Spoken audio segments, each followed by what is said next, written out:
Alright guys, so June 8, 2025, update tayo about sa nangyari. So kung maalala nyo, nagkaroon ng sagutan si Trump and Elon Musk.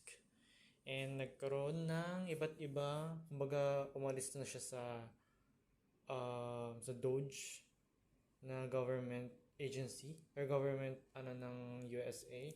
And right now is, kumbaga ina-expose nila yung isa't isa.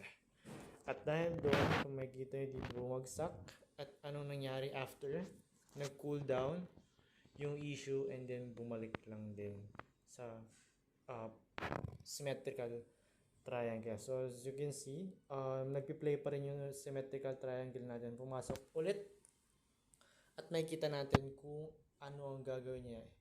Kung babagsak ba muna siya dito sa support around 104 or magdidire-diretso na siya babasag dito papunta sa minor resistance na 106.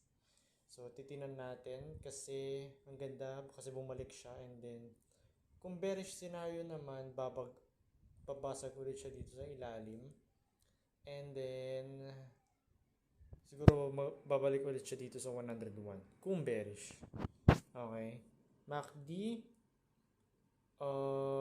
losing momentum, RSI nasa gitnang part. Check natin yung Ethereum. Okay, so Ethereum same, undervalued, underperforming. Nasa loob lang siya ng box natin ito sa support and resistance. So hindi natin alam kung anong mangyayari sa cycle na ito ni Ethereum. Pero sige, ganyan lang muna. Marami tayong investment sa Ethereum, 6 digits. So ayan. So sa futures natin, ganun pa rin dahil bumalik lang din sa presyo. And gagawa ko ng contents about meme coins. Mag-scalping ako meme coins. Ipapakita ko siya. Mag-start ako mamaya tapos ipapakita ko sa inyo kung magiging profitable ako sa gagawin ko. Okay?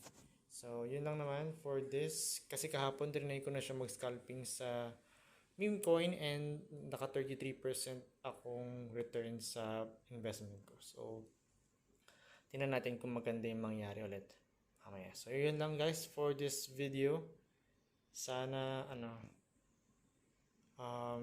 sana follow nyo ako for future videos and contents. So, yun lang guys. Boss ulit.